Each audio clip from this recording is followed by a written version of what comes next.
পুরসাই মাদ্রাসায় তাহফিজুল কোরআন ও এতিমখানার উদ্যোগে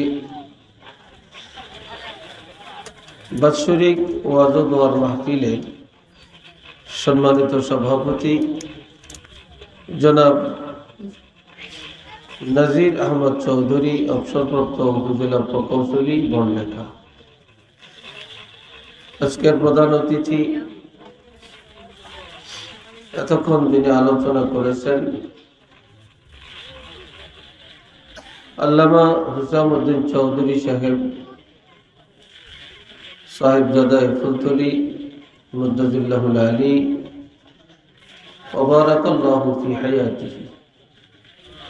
হযরত উলামায়ে কিরাম, আমার সামনে বসা মুরব্বিয়ানে কেরাম, যুবক ভাইরা, ছাত্র বন্ধুরা, পর্দার আড়ালে মা ও বোনেরা, আল্লাহ পাকের দরবারে শুকর আদায় করি। আমরা সকলে মহাব্বতে পড়ি আলহামদুলিল্লাহ।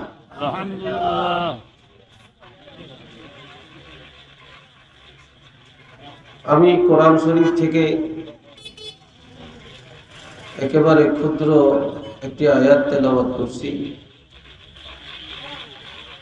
দোয়া করেন এই আয়াতের উপরে কিছু কথা যেন আল্লাহ পাক আমাকে বলার তৌফিক দান করেন। কারণ ওয়াজ করার জন্য সবচেয়ে বেশি মানসিকতার প্রয়োজন। আমার কিন্তু এখন আলোচনা করার মতো মানসিকতা নাই। আর আমার মানসিকতা নষ্ট হয়ে গেলে আমার ওয়াজও নষ্ট হয়ে যায়, যেটা আমার বাস্তব কথা।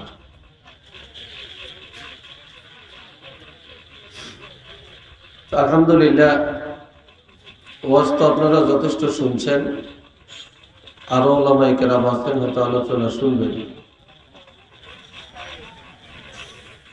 তা আমরা এতক্ষণ ৬০ জন হাফেজ সাহেবের মাথায় পাগড়ি দেওয়া হলো। এরা ৩০ পারা কোরআনের হাফেজ। বর্তমানে সারা পৃথিবীতে অন্য কোনো কিতাবের হাফেজ তালাশ করলে একজনও পাবেন না। আর যখন এই কিতাবের বিধান দুনিয়াতে ছিল, তখনও পর্যাপ্ত কিতাবের হাফেজ ছিল না। কিন্তু কোরআনের হাফেজ দুনিয়াতে তালাশ করলে লক্ষ লক্ষ পাওয়া যাবে। এটা হলো কোরআনের সবচেয়ে বড় মুআজিজা। এটা পবিত্র কোরআন শরীফের এটা সবচেয়ে বড় মুআজিজা। আর আল্লাহ পাক আল্লাহর হাবিবকে অসংখ্য মুআজিজা দান করছেন। তো নবীর মুআজিজার মধ্যে ৩০ পারা কোরআন শরীফ আল্লাহ রাসূলের উপরে নাজিল করলেন, এটা হলো নবীর সর্বোত্তম মুআজিজা। কেন? আল্লাহ কোরআন শরীফে বলছেন, ইন্না আরাদনাল আমানাতা আলাস সামাওয়াতি ওয়াল আরদি ওয়াল জিবাল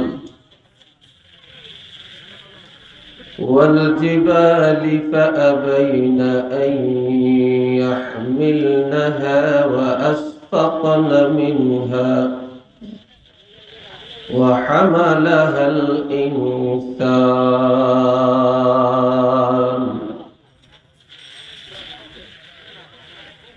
আল্লাহ পাক ইরশাদ করেন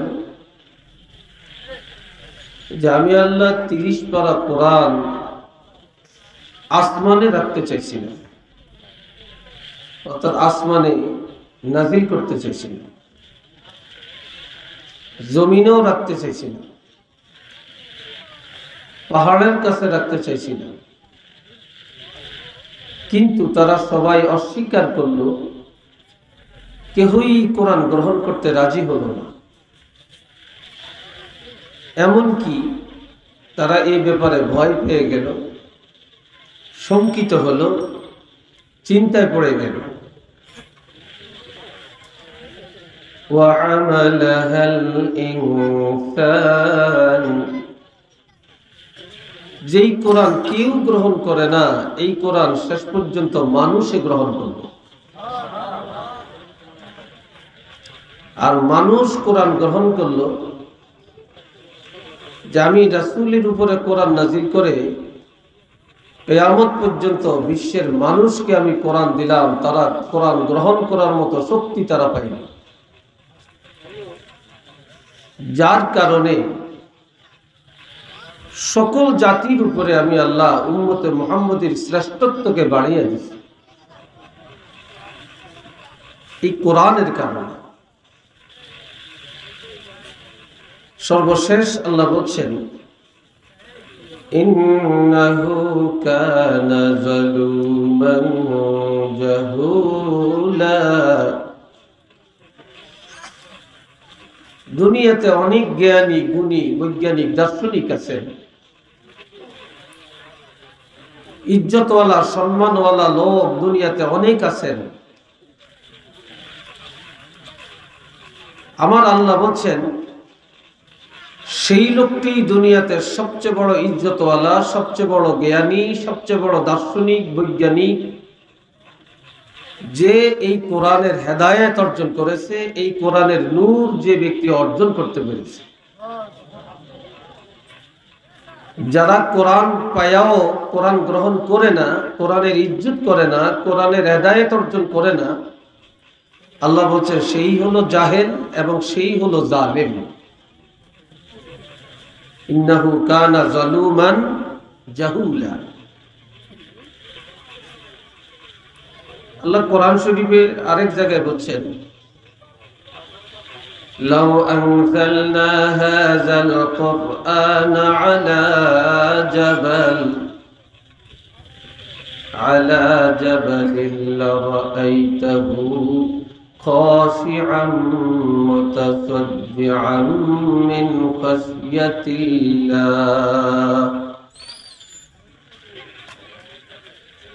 এই 30 পারা কোরআন আমি আল্লাহ যদি পাহাড়ের মধ্যে নাজিল করতাম, হাবিব অবশ্যই আপনি দেখতেন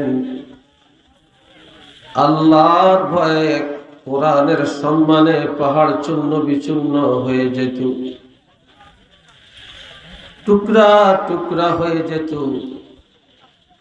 আমি আল্লাহ এই কোরআন পাহাড়ের মধ্যে রাখি নাই, সমুদ্রের মধ্যে রাখি নাই, আসমানের মধ্যে রাখি নাই, পশু পাখিকে দেই নাই। 30 পারা কোরআন আপনার রাসূলের দিয়েছি, আর এই কোরআন দিয়ে আমি আল্লাহ আপনার উম্মতের ইজ্জত সকল জাতির উপরে বাড়াইছি।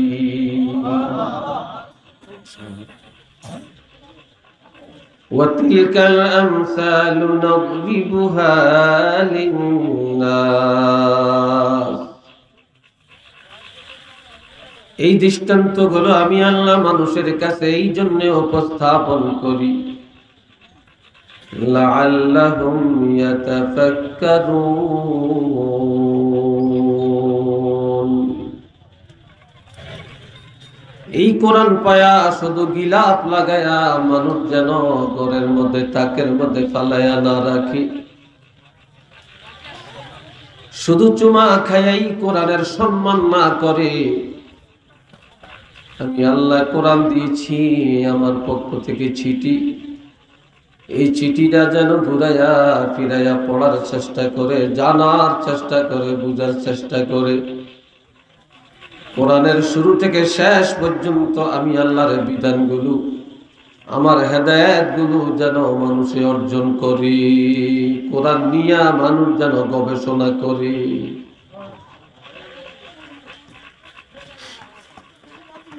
هو الذي أرسل رسوله بالهدى ودين الحق ليظهره على الدين كله ولو كره المشركون।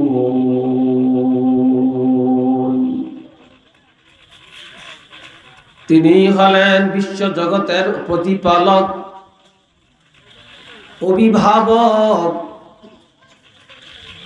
যিনি তার রাসূলকে জগতে পাঠালেন 30 পারা কোরআন সহ। আরসালা রাসূলাহু বিল হুদা, যিনি তার রাসূলকে পাঠালেন কোরআন শরীফ সহ। ওয়া দীনিল হক, সত্য ধর্ম সহ, দ্বীন ইসলাম সহ দুনিয়াতে পাঠালেন। কেন?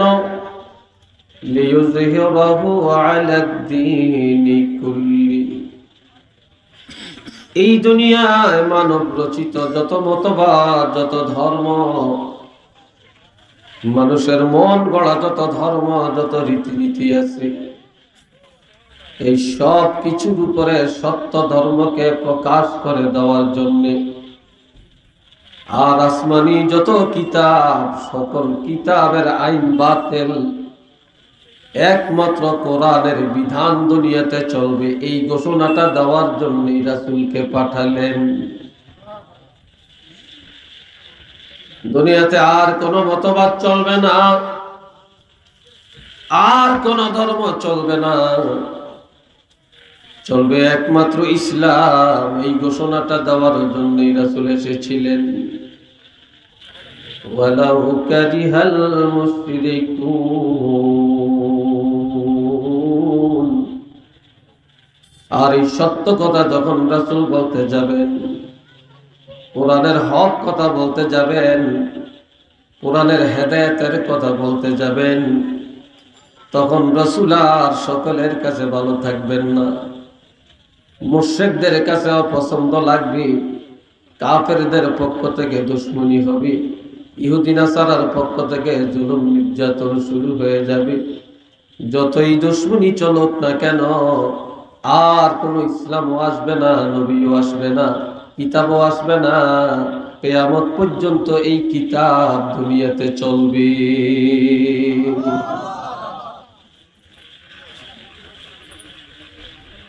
হাজরিনে কেরাম, আমার আল্লাহ আরো বলেন, এই কিতাব এমন এক কিতাব, যালিকাল কিতাবু লা রাইবা ফি, এই কিতাবের মধ্যে কোনো ভুল নাই, কোনো সন্দেহ নাই, পরিবর্তন নাই, পরিবর্তন নাই। হুদাল লিল মুত্তাকিন, এই কিতাবের মধ্যে সকল ঈমানদারের জন্য হেদায়েত আছে। এই হেদায়েতের অর্থ হলো বিধান। এটা এমন এক কিতাব, ঈমানদারের জন্য নামাজের বিধান, হজের বিধান, যাকাতের বিধান, পর্দার বিধান, রোজার বিধান, বিবাহের বিধান, তালাকের বিধান, ব্যবসার বিধান, সমাজনীতি, পারিবারিক নীতি, রাজনীতি, অর্থনীতি যত আছে সব বিধান এই কোরআনের মধ্যে রেখেছি। তবে এই বিধানগুলো কোনো বেঈমানের জন্য না, এই কোরআনের বিধানগুলো সব হলো মুমিনের জন্য। উচ্চ আওয়াজে বলবো সুবহানাল্লাহ।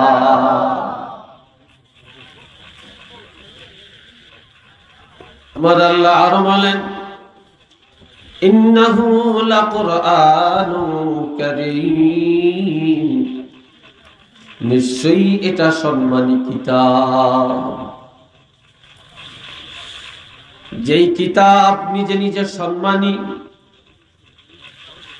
এই কিতাব মানুষের সম্মান বাড়ায়, এই কিতাব সমাজের ইজ্জত বাড়ায়, এই কিতাব রাষ্ট্রের ইজ্জত বাড়ায়, এই কিতাব পরিবারের ইজ্জত বাড়ায়। এই কিতাব শুধু দুনিয়াতে ইজ্জত বাড়ায় না, এই কিতাব এমন এক কিতাব, যেই কিতাব কবরওয়ালাদের ইজ্জত বাড়ায়।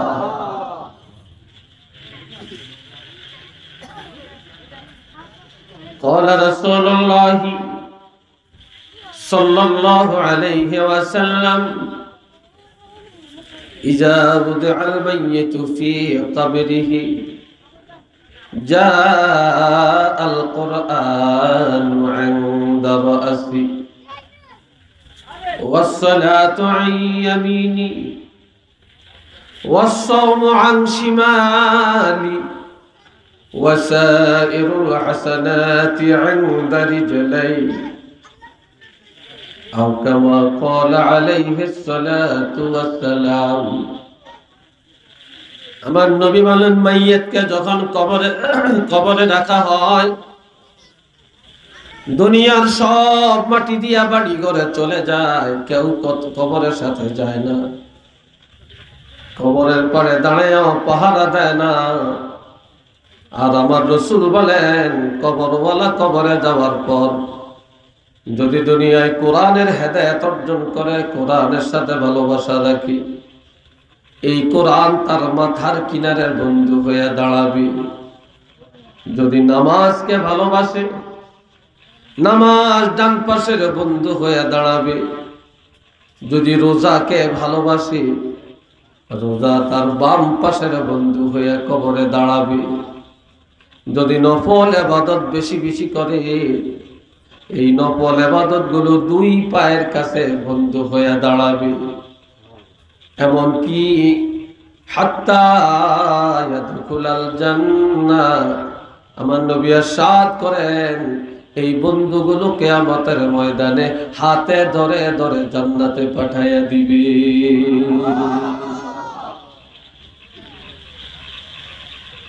এই জন্য আমার আল্লাহ বলেন, ইন্নাহু লাকুরআনুন কারীম। শুধু কোরআন সম্মানী না,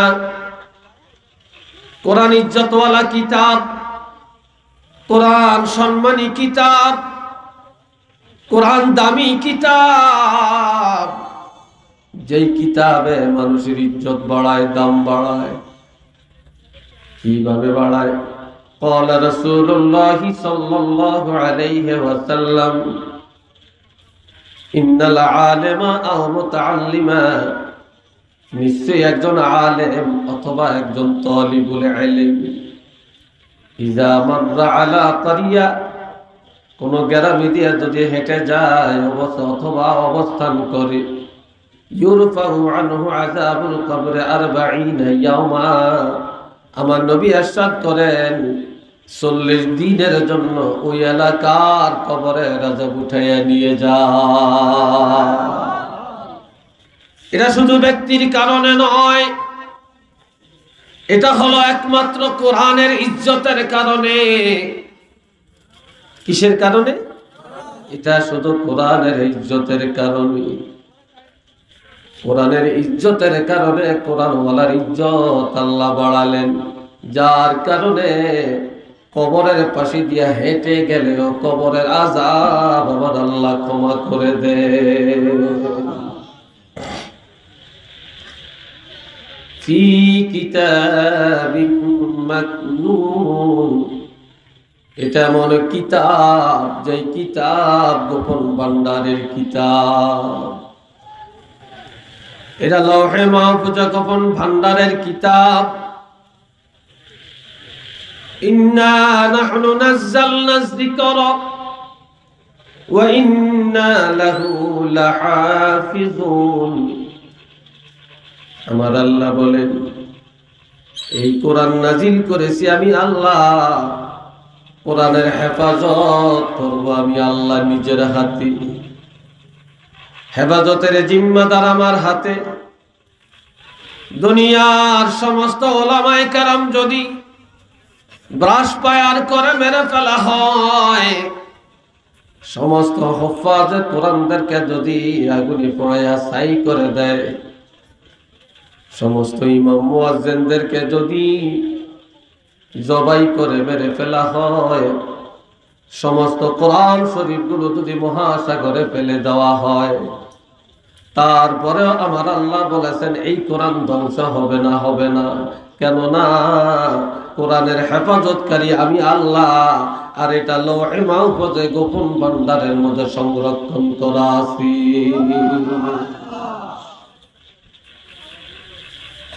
লা ইয়ামাসসুহু ইল্লাল মুতাহহারুন। এটা এমন একটি কিতাব, যে কিতাব পবিত্রতা ছাড়া ধরা যায় না। এই কিতাব ধরতে হলে, স্পর্শ করতে হলে পবিত্রতা লাগে। কেন এই কিতাব ধরতে হলে পবিত্রতা লাগবে? কারণ এই কিতাবে পরিবারকে পবিত্র বানায়, এই কিতাব সমাজকে পবিত্র বানায়, এই কিতাব ব্যক্তিকে পবিত্র বানায়, এই কিতাব দেশকে পবিত্র বানায়, এই কিতাব কবরওয়ালাকে নাজাতের ব্যবস্থা করে। কাজে এই কিতাবের এত সম্মান ছাড়া ধরা যাবে না। আওয়াজে বলবো সুবহানাল্লাহ। আমার আল্লাহ বলেন, ওয়ানুনাজ্জিলু মিনাল কুরআনি মা হুয়া শিফাউন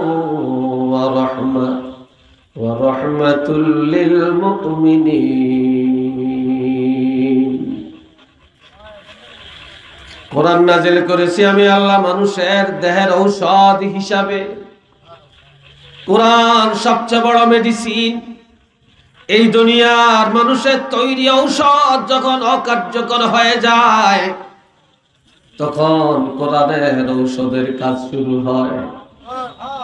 দুনিয়ার শক্তি যেখানে ফেল হয়ে যায়, কোরআনের শক্তি সেখান থেকে শুরু হয়ে যায়।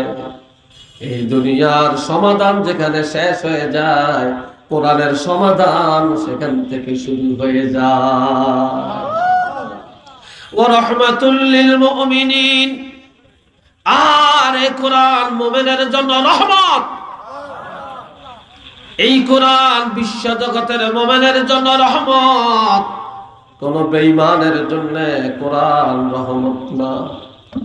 কোরআন হলো বিশ্ব জগতের সকল মুমিনের জন্য রহমত। উচ্চ আওয়াজে বলেন না সুবহানাল্লাহ।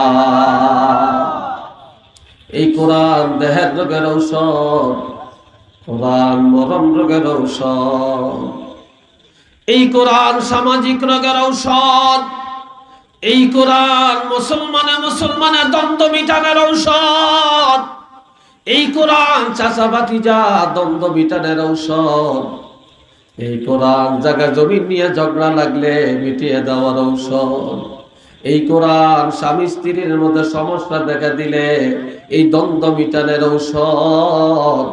কোরআনের চাইতে এত বড় মেডিসিন, এত বড় সমাধান, এত বড় ঔষধ আর কোন কিতাবের মধ্যে নাই। আরেকবার বলবো সুবহানাল্লাহ। ইসলামের প্রাথমিক জামানায় একটা মহিলা স্বামীর সাথে বিয়ে হয়, কয়েক বছর হয়।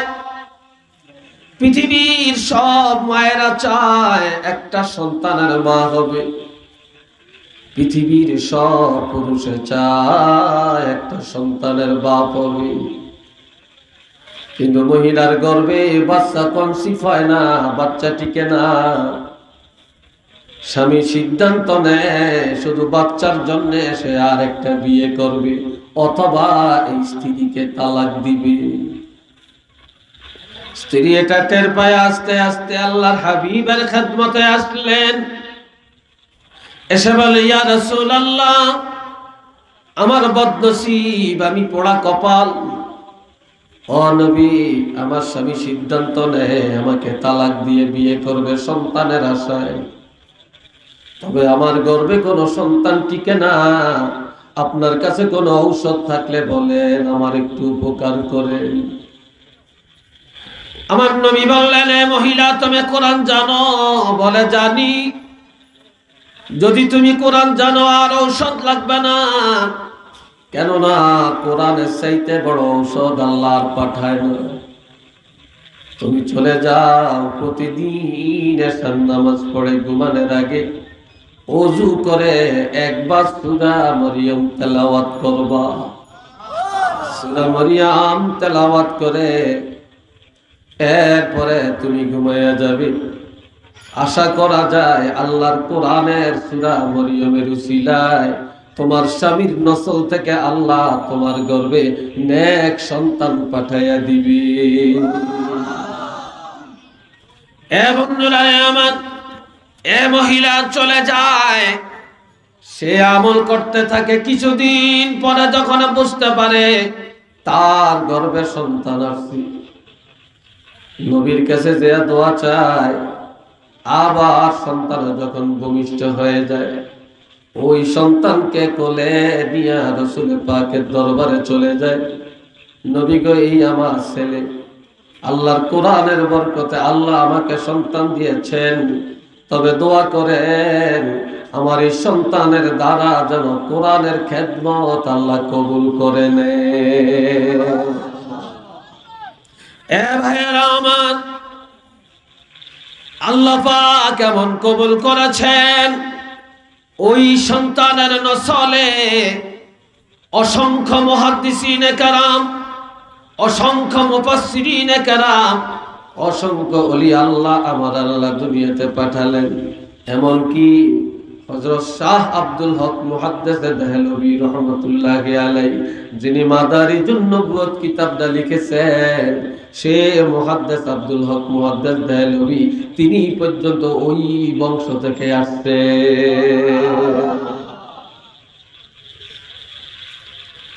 এজন্য আমার ভাইয়েরা, দুই জিনিসের সোয়াস যেখানে লেগেছে সেখানে ইজ্জত আমার আল্লাহ বাড়াইছেন। সুবহানাল্লাহ বলেন না?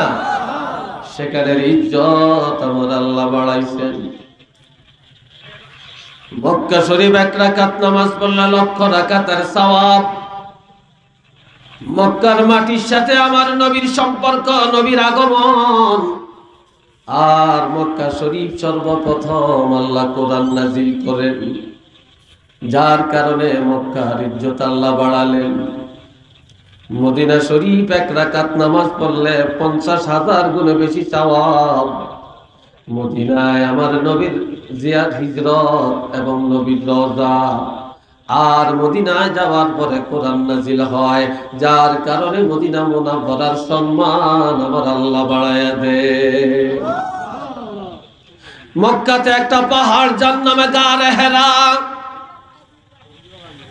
ওই পাহাড়ের মধ্যে আমার নবী মুরাকাবা করেছিলেন। সর্বপ্রথম আমার আল্লাহ ওই পাহাড়ের মধ্যে কোরআনের 5টা আয়াত অবতীর্ণ করেন। ইকরা বিসমি রাব্বিকাল্লাযী খালাক, খালাকাল ইনসানা মিন আলাক, ইকরা ওয়া রাব্বুকাল আকরাম, আল্লাযী আল্লামা বিল কলম, আল্লামাল ইনসানা মা লাম ইয়ালাম। এই আয়াতগুলো আমার আল্লাহ সর্বপ্রথম ওই গারে হেরায় অবতীর্ণ করেন। এই জন্য আমার নবীর জবান মোবারক বললেন, এই পাহাড় গারে হেরা নয়, এখন থেকে পাহাড়ের নাম হলো জাবালে নূর। জোরে বলেন কি নাম? আরেকবার বলেন কি নাম? এটা নূরের পাহাড়। এটা কিসের পাহাড়? আমার নবী হলেন এক নূর, কোরআন হলো আরেক নূর। এই দুই নূরের মিলন যেখানে ঘটে যায়, ওই পাহাড়ের নাম পরিবর্তন হইয়া গারে হেরার পরিবর্তে জাবালে নূর নামকরণ করা হয়। এ বন্ধুরা আমার, আমাদের সামনে একটা মাস আসতেছে, যেই মাসটার নাম হলো রমজান মাস। জোরে বলেন কোন মাস? এই রমজান মাসের ইজ্জত বেশি না কম? قال رسول الله صلى الله عليه وسلم من بات من شهر رمضان يرفع عنه عذاب القبر إلى يوم القيامة। আমার নবী ইরশাদ করেন, কোন ঈমানদার ঈমান থাকা অবস্থায় যদি রমজান মাসে ইন্তেকাল করে, কিয়ামত পর্যন্ত আমার আল্লাহ তার কবরের আযাব ক্ষমা করে দেন। কেন? এই রমজান মাসে শাহরু রমাদান আল্লাযী উনজিলা ফীহিল কুরআন, এই রমজান মাসে আমার আল্লাহ কোরআন নাজিল করেছেন। এটা কোরআন নাজিলের মাস। রমজান মাসে কোরআন নাজিল করা হয়, যার কারণে আমার আল্লাহ মাহে রমজানের ইজ্জত বাড়াইয়া দিলেন। উচ্চ আওয়াজে বলবো সুবহানাল্লাহ।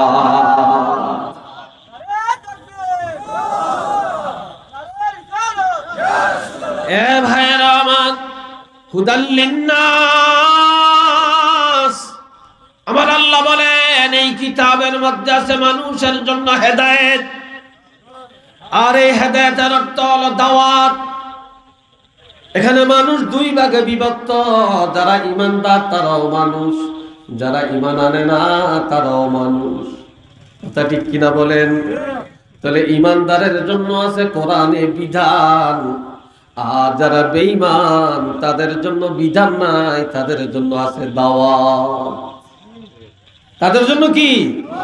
তাদের জন্য আছে দাওয়াত। এই জন্য আল্লাহ বলেন হুদাল লিন্নাস।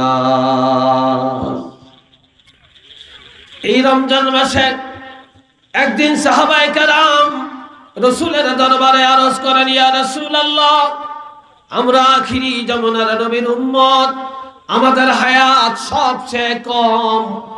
ও নবী, বনি ইসরাইলের 500 বছর হায়াত, 800 বছর হায়াত, 900 বছর হায়াত, 1000 বছর হায়াত। তাফসীরে পাওয়া যায় কারো কারো হায়াত 1500 বছর ছিল। কত বছর? 1500 বছর ছিল। আল্লাহু আকবার বলবেন না? 1500 বছর হায়াত ছিল। সাহাবীরা আরজ করে, ইয়া রাসূলুল্লাহ, আমরা নবীর উম্মত হওয়ার কারণে আমাদের হায়াত কমে গেল। আমাদের যদি হায়াত বেশি হতো আমরা ইবাদত বেশি করতাম, সময় বেশি পাইতাম। আমাদের হায়াত কম, এই জন্য আমাদের ইবাদত কম। আমরা যদি নবীর উম্মত হওয়ার কারণে এত বদনসিব, আমাদের হায়াত কমে গেল। আপনারা বলেন নবীর উম্মত হওয়ার কারণে আমাদের বদনসিব না খুশনসিব? একটু জোরে বলেন। খুশনসিব, আমরা ভাগ্যবান। নবী এই কথাটা শোনার পরে চুপ হয়ে গেলেন। হযরত জিবরাইল আমিন এসে নবীকে শোনায়া দিলেন, ইন্না আনজালনাহু ফি লাইলাতিল কদর, লাইলাতুল ওয়া মা আদরাকা মা লাইলাতুল কদর, লাইলাতুল কদরি খায়রুম মিন আলফি শাহর।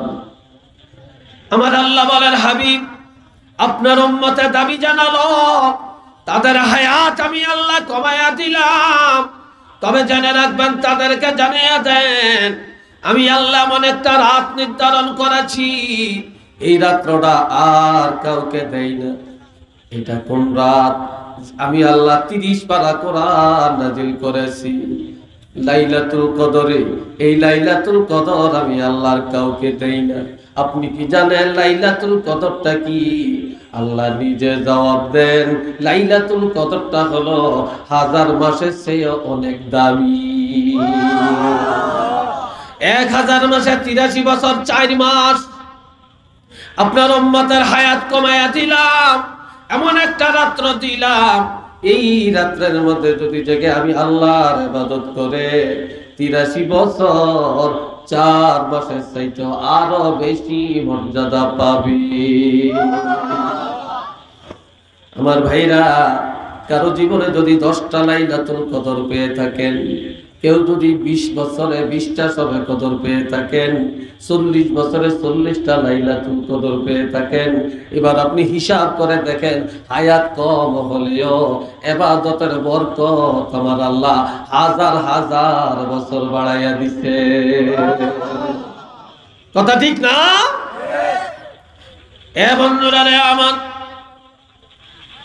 এই লাইলাতুল কদর এটা নিয়ে একটা লাভ। হযরত আব্দুল্লাহ ইবনে মাসউদ রাদিয়াল্লাহু, তিনি ছিলেন রাইসুল মুফাসসিরিন, কেউ বলে লাইলাতুল কদর রমজানের 21 তারিখের রাত, কেউ বলে 23 তারিখের রাত, কেউ বলেন 25, কেউ বলেন 27, কেউ বলেন 29। কোনটা সঠিক লাইলাতুল কদর এটা নিয়ে সাহাবায়ে কেরামদের মধ্যে মতানৈক্য দেখা দেয়। হযরত আব্দুল্লাহ ইবনে মাসউদ রাদিয়াল্লাহু তিনি দাঁড়িয়ে বললেন, আমি একটা তাফসীর আপনাদের মাঝে উপস্থাপন করব, যদি গ্রহণযোগ্য হয় এটা রাখবেন। তখন তিনি বললেন, আমার আল্লাহ আসমান বানাইছেন 7টা, জমিন বানাইছেন 7টা। আমার আল্লাহ বাতাসের মধ্যে গুণাগুণ রেখেছেন 7 প্রকার, আগুনের গুণাগুণ আছে 7 প্রকার, পানির গুণাগুণ আছে 7 প্রকার। আমার আল্লাহ মানুষের রিজিক দিয়েছেন প্রথমে 7 প্রকার। এই জমিনের 7 প্রকার ফসল হালাল করেছেন, পশুর মধ্যে 7 প্রকার পশু হালাল করেছেন, মাছের মধ্যে 7 প্রকার মাছ হালাল করেছেন। তাহলে বোঝা যায় প্রত্যেক 7-এর মধ্যে একটা রহমত আর বরকত আছে। তাহলে এই রমজানের 20 তারিখের পরে 20 তারিখ থেকে 7ম রাত্র অর্থাৎ 27-এর রাত্রটাই সবে কদর হবে। হযরত আব্দুল্লাহ ইবনে মাসউদের এই তাফসীরটা সব সাহাবায়ে কেরাম বিল ইত্তেফাক সবাই একমত পোষণ করলেন এবং এই তাফসীরটা গ্রহণ করে নিলেন। তখন থেকে এই রাতের আমল শুরু হয়ে গেছে। উচ্চ আওয়াজে বলেন না সুবহানাল্লাহ। আমার প্রিয় ভাইরা, আজকে 4 জন হাবেশ সাহেবের মাথায় পাগড়ি দেওয়া হলো। এই এলাকার জন্য মাদ্রাসা রহমত, মাদ্রাসা নিয়ামত, এই তালিবুল ইলম নিয়ামত, এই কোরআনের হাফেজ এই জমিনের জন্য নিয়ামত। জোরে বলেন নিয়ামত কিনা, আর জোরে বলেন নিয়ামত কিনা। শুধু নিয়ামত না, এটা রহমত। আজ এই কোরআন আমরা হাতের নাগালে পাই, কদর করি না। কিন্তু আমার নবী এই 30 পারা কোরআন পায়া মানুষের কাছে গিয়া গিয়া কোরআনের দাওয়াত দেন। আজ কোরআনের কথা বললে মানুষে বাহাবা দেয়, আর আমার নবী কোরআনের কথা বললে পাথর পাথর মারে, লাঠি দিয়া পিটায়, নবীকে দৌড়ায়, পাগল বলে, ধোঁকাবাজ বলে। আমার নবীর উপরে নির্যাতন নিপীড়ন শুরু হয়ে যায়। মনের ব্যথায় আমার নবী কিছু সময়ের জন্য দাওয়াত বন্ধ করে রেখেছেন। আর আমার আল্লাহ বলেন, কিতাবুন উনজিলা ইলাইকা ফালা ইয়াকুন ফি সাদরিকা হারাজুম মিনহু লিতুনজিরা বিহি ওয়া যিকরা লিল মুমিনিন। আমার আল্লাহ বলেন, এটা এমন এক কিতাব, এই কিতাব আর কাউকে দেই না, হাজ রাসূল আপনাকেই দেওয়া হলো। এই কিতাবের দাওয়াত দেওয়ার ক্ষেত্রে, এই কিতাবের ইলম অর্জনের ক্ষেত্রে, এই কিতাব প্রচার করার ক্ষেত্রে আপনার অন্তরে যেন সংকীর্ণতা না থাকে। মনে ঘাবড়াবেন না, মনে ঘাবড়াবেন না। এই কোরআনের কথা বন্ধ করা যাবে না। দুশ্মনী চলবে, জুলুম চলবে, কিন্তু কোরআনের কথা বন্ধ হবে না। আপনি দাওয়াত দেন, তবে একটা কথা মনে রাখবেন, ওয়াজিকরা লিল মুমিনিন। এই দুনিয়ার যত ঈমানদার, যাদের ঈমান আছে তারাই উপদেশ গ্রহণ করবে। ঈমান যাদের নাই তারা কোরআনের ইজ্জত করবে না, কোরআনের উপদেশও তারা গ্রহণ করবে না। রে ভাইরা আমার, কিয়ামতের ময়দানে একজন কোরআনের আলেম, একজন শরীয়তের আলেমের আমার আল্লাহ একটা নূরের মিম্বারের মাথা দাঁড় করাবেন। আল্লাহু আকবার বলেন না।